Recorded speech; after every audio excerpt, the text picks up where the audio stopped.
Something is breaking in the silver market right now. And I don't mean a routine dip. I mean the kind of structural unraveling that engineers study when complex systems collapse without warning.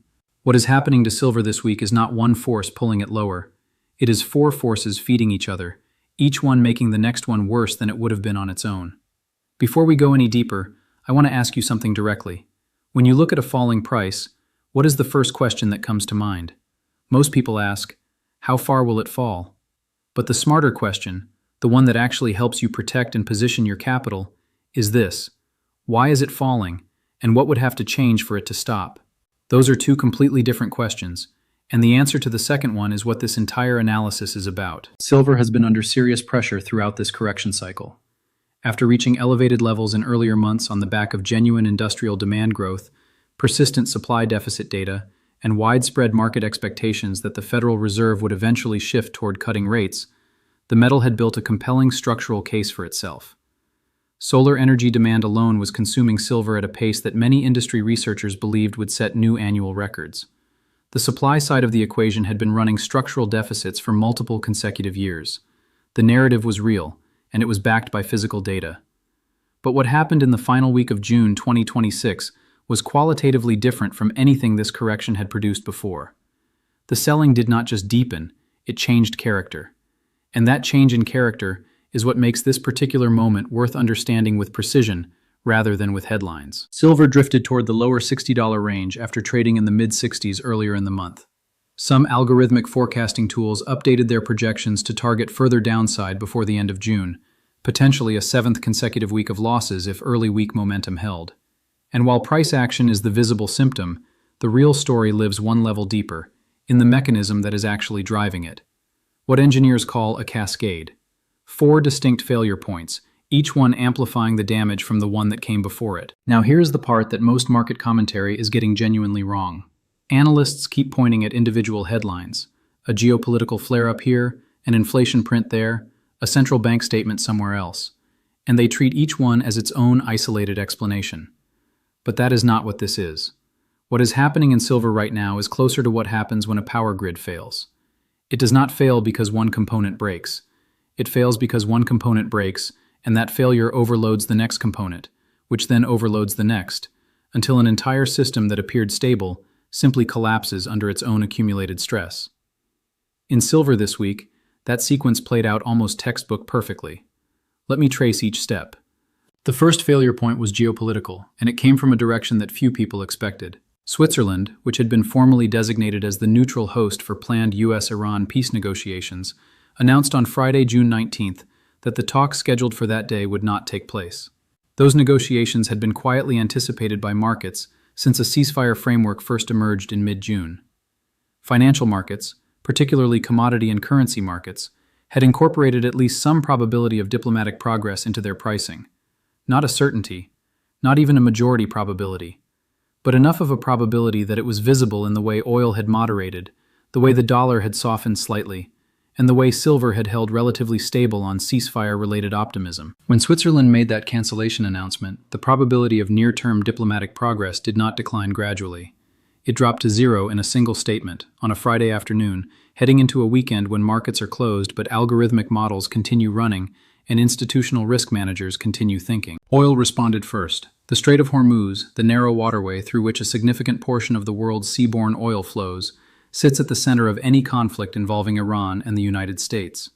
When the possibility of easing tensions evaporated with that Swiss announcement, crude oil markets repriced conflict risk higher almost immediately. Iranian media then reported that Tehran had formally suspended negotiations, following remarks that included renewed warnings about potential military action. The situation became something that markets find extremely difficult to price correctly, simultaneously suspended by official Iranian statements, and yet reportedly still technically alive, according to other sources close to the talks. Markets cannot price ambiguity well. When forced to choose between a suspended negotiation and an active one, financial markets tend to price the more dangerous interpretation, and the more dangerous interpretation sent oil higher. Higher oil meant higher energy prices. Higher energy prices fed directly into inflation expectations, through the consumer price index, through the personal consumption expenditure measure, through every inflation metric that the Federal Reserve watches with the closest attention. And elevated inflation expectations meant something that completely reconfigured what every rate-sensitive asset in the world, including silver, was worth at current prices. But this is where the story gets genuinely consequential, because this is the part that most people are not fully absorbing. And it is the second failure point. Before this week's events, the market-implied probability of a Federal Reserve interest rate hike at the September 2026 meeting sat below 30%. That is a tail risk. That is the market saying a hike is possible, but not the plan it is building around. The entire structural bull case for silver, the entire narrative that had driven the metal's strength in earlier months, was built on a world where the Federal Reserve's next move was downward, not upward. Lower rates mean lower yields on competing assets. Lower yields reduce the opportunity cost of holding silver. Lower rates typically weaken the dollar, which supports commodities priced in dollars. The silver bull case and the rate cut expectation were deeply intertwined. Two things broke that expectation in rapid succession. The Federal Reserve's own mid-June updated projections showed more committee members than previously expected leaning toward a rate hike. Then the oil spike from the diplomatic breakdown pushed inflation expectations higher still. And the September hike probability moved, within a single trading session on Friday, from somewhere around 50% towards 70%. 70% is not a tail risk. 70% is a base case. And when a market shifts from treating something as a tail risk to treating it as a base case, the portfolio adjustments that follow are not small or slow. They are mandatory, mechanical, and immediate for any institutional strategy running systematic models. Here's the silver-specific consequence, and it is worth understanding at a mechanical level. Silver pays no interest. It pays no dividend. When you hold it, you are making a bet that the appreciation of the asset itself will compensate for the income you are foregoing. The real yield, what you could be earning in a risk-free treasury instrument versus what you earn holding silver, is the single most important short to medium-term variable in silver pricing.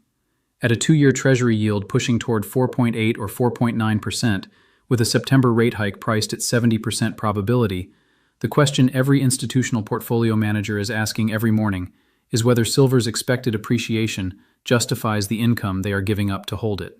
When the rate assumption in their models shifts from cuts to hikes, their answer changes, not out of conviction about silver's long-term story, out of mathematical obligation to maintain their target portfolio allocation weights. They reduce. The models tell them to reduce, and they do. If this kind of structural market thinking is genuinely useful to you, this would be a natural moment to subscribe, because tracing these mechanisms, following the chain from cause to effect, so that you understand not just what happened but why, and what would have to change for it to reverse, that is exactly what this channel is built around. The difference between reactive investors and informed investors is rarely about access to better tips. It is about having a better framework for reading what is actually happening. The third failure point is the US dollar, and its interaction with the first 2 points is where the cascade truly accelerates beyond what any single variable would produce on its own. When geopolitical risk rises and financial uncertainty increases, there is a consistent historical pattern of capital flowing toward the dollar as a perceived safe haven. When the Swiss announcement erased the probability of diplomatic progress, and oil spiked, and inflation expectations rose, and rate hike probability jumped, all of it simultaneously pointed in one direction: a stronger dollar. The dollar index, which measures the greenback against a basket of major currencies and had been drifting lower earlier in June on ceasefire optimism, reversed course sharply. By some measures, it reached its highest level in approximately a year during this period. Now here's why that matters for silver in a way that is direct and quantifiable, not abstract. Silver is priced globally in US dollars. When the dollar strengthens, every international buyer and every other currency pays more for the same ounce. A Chinese solar manufacturer buying silver paste for photovoltaic panel production sees their effective cost rise when the yuan weakens against the dollar. Indian investors and consumers, one of the world's historically largest pools of silver demand, face higher effective prices when the rupee depreciates against the dollar. The result is a mechanical suppression of international buying activity that comes entirely from currency dynamics, independent of anything changing in the physical silver market itself. What makes this particular episode of dollar strength more durable than a typical brief safe haven spike is its driving mechanism. The dollar is not strengthening because US economic data is exceptionally strong. US growth, while not recessionary, remains in a moderate range. The dollar is strengthening because geopolitical risk is elevated and because rate hike expectations are elevated simultaneously. That combination tends to persist for as long as the conditions creating it remain unresolved. A geopolitical situation that remains ambiguous, and an inflation picture that will not be clarified until the next major data release, together provide continuous fuel for dollar strength. And while dollar strength persists, silver faces a currency headwind that compounds every other pressure it is already absorbing. The fourth failure point is the one that explains why this particular phase of selling feels different in character from the sharp drops earlier in this cycle, and it is the most technically specific of the four. It concerns the calendar and what happens when institutional models built around rate assumptions must reconcile those assumptions with actual market pricing at quarter end. In earlier drops during this correction cycle, the selling came from identifiable, one-time, event-driven sources. Margin calls on leveraged positions following a regulatory change. Mechanical liquidations following a surprising Federal Reserve statement. Those shocks moved through the system relatively quickly because they represented finite selling pressure. Once the leveraged longs were cleared out, once the margin calls were met, the selling stopped and physical buyers could step in and absorb the remaining gap. What is different now is that the selling is not primarily coming from panic or from event-driven liquidation. It is coming from institutional models, systematic commodity allocators, pension fund overlay strategies, structured products that must rebalance their portfolio weights when their underlying rate assumptions change. These are not fast money traders responding emotionally to a headline. These are entities with scheduled rebalancing windows, typically at month end or quarter end, that are running their models with a new base case input. June 30th is days away, that is quarter end. And institutional strategies that have updated their base case from rate cuts to a 70% probability September hike must reduce their non-yielding commodity exposure to maintain their target allocation weights. This is not optional for them, it is mandatory. And it does not reverse because a single optimistic geopolitical headline appears. It reverses when the rate probability input in their models changes materially. And that requires either a significant data shift or a significant time passage into the next quarter with updated model parameters. Slow, mechanical, model-driven selling is harder to absorb and harder to reverse than sentiment-driven selling. That is the defining characteristic of what this market is experiencing right now, and it is why the depth and duration of this phase may differ from what came before. But here is something that happened within this very cascade that deserves careful attention, because it contains a clue about how this situation ultimately resolves. On Monday, June 23rd, silver briefly recovered meaningful ground toward the $66 range. Not because the geopolitical situation dramatically improved, not because the Federal Reserve made any statement about September, but because the physical oil market partially contradicted the narrative that the paper market had priced in. Despite Iran's official announcement that it had again restricted movement through the Strait of Hormuz, actual tanker tracking data showed that crude shipments continued to move through the waterway. Persian Gulf producers were reportedly preparing output increases. The physical market was telling a different story than the announcement market. And when that physical reality registered, oil moderated, inflation expectations ticked back slightly, and silver recovered. The rally did not last. By Tuesday, further confirmation of Iran's official suspension of negotiations sent markets back into cautious mode. But the fact that a single session of physical market data briefly overcame all four cascade variables simultaneously is deeply informative about where this situation eventually resolves. Paper markets respond to narratives, probabilities, and model assumptions. Physical markets respond to what is actually happening with supply, demand, and real-world industrial activity.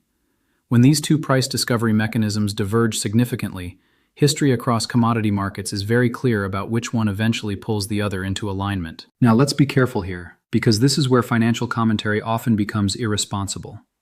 There are three genuine scenario forks that sit in front of this market over the near term, and each one has meaningfully different price implications.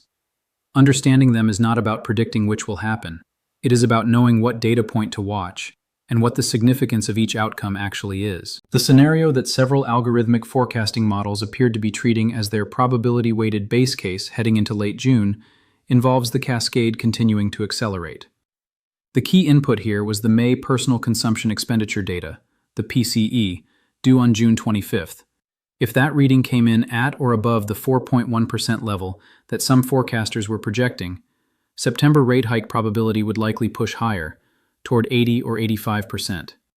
The dollar would likely retain or extend its strength. Institutional quarter-end rebalancing with June 30th imminent would add another layer of systematic pressure. Under this path, silver could test structural support levels in the low 60s, which some long-term technical analysts had identified as the lower boundary of the breakout structure established over several years of base building. The scenario that changes the cascade involves the PCE data printing meaningfully below elevated expectations. If the underlying inflation trend showed signs of moderation, even as the energy component remained temporarily elevated from recent oil price moves, Federal Reserve officials would have data-backed grounds to argue that the overall inflation trajectory remains within their projected path. A print closer to the Fed's own year-end PCE projection of 3.6% would likely cause September hike probability to retreat toward the 45 to 50% range. Compressed hike probability means a softer short-term yield curve, a weaker dollar, and a meaningfully different calculation for institutional commodity allocation models. Some analysts suggested this scenario could produce a same-session relief move back toward the upper 60s or approaching $70 in silver. The third scenario, and the one with the sharpest and fastest potential price implications in either direction, involves the diplomatic situation formalizing into a clear outcome. A signed, confirmed agreement between the United States and Iran, rather than the ambiguous roadmap reportedly agreed to in principle on Monday, would remove oil as an ongoing inflation input almost immediately. Oil prices falling on confirmed peace progress would cascade in reverse across all four failure points simultaneously. Inflation expectations lower, rate hike probability lower, dollar lower, institutional commodity model rebalancing pressure lower. The speed and magnitude of a simultaneous four-point cascade reversal in silver's favor would likely exceed anything systematic position management could track in real time. Through all of this, through the geopolitical tension and the rate hike repricing and the dollar's climb and the institutional model rebalancing, one market has not confirmed the paper market's bearish interpretation: the physical silver market. Industrial demand driven by solar energy manufacturing continues running at historically significant levels. Photovoltaic panel production requires silver paste as a fundamental physical component, and the global installation rate of solar panels has not paused because of diplomatic ambiguity in Geneva or Federal Reserve Committee member projections. Supply deficits in the silver market have persisted for multiple consecutive years, meaning that more silver is being physically consumed than is being physically mined, regardless of what futures markets are pricing in any given week. This divergence between paper market pricing and physical market fundamentals is not unique to this moment. It appears in virtually every meaningful correction in silver's modern market history, and in the vast majority of those instances, the resolution has eventually favored the physical fundamental over the paper repricing. Not always quickly, not always without painful interim drawdowns, but the structural story driven by real consumption and constrained real supply has never permanently yielded to a paper market correction driven by financial model adjustments. The physical buyers, the industrial manufacturers who must acquire silver to produce the components their businesses require, the long horizon holders who understand the structural supply deficit, they tend to appear during price dislocations created by financial market mechanics and absorb the selling from actors reducing exposure for model-driven reasons rather than conviction-driven ones. We saw evidence of that dynamic in the session following the post-Federal Reserve drop earlier in June, when physical buying activity appeared to absorb a substantial portion of the paper market's decline. That absorption capacity is the floor that exists beneath the cascade. It is not a precise price level. It is not a guarantee against further paper market weakness, but it is a structural feature of a market where physical demand is institutionally anchored to long-term industrial necessity that does not recalibrate because interest rate probability changed on a CME futures board. Let me pull this together with what I believe are the three most important things this analysis reveals. The silver correction of late June 2026 is not a simple one-variable sell-off. It is a genuine cascade, four interconnected failure points each amplifying the others, that has produced selling that is slower, more mechanical, and more durable than the sharper but more quickly reversed drops earlier in this cycle. Understanding the cascade is the only way to understand the trajectory. The most important number to watch in this market right now is not the silver spot price. It is the Federal Reserve September rate hike probability, updated in real time on tools that track Federal Reserve futures pricing.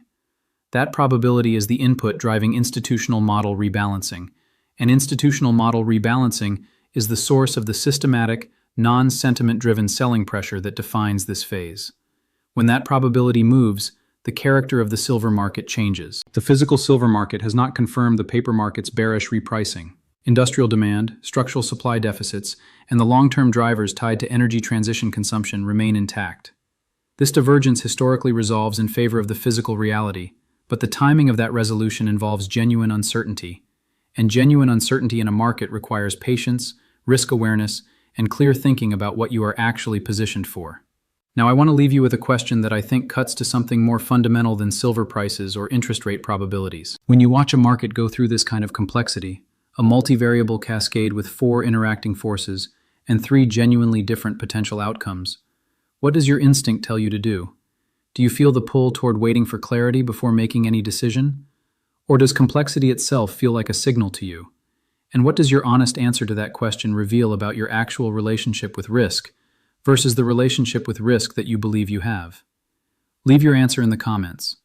The conversation that question generates is genuinely worth having, and I read the comments because that dialogue is where the real thinking happens.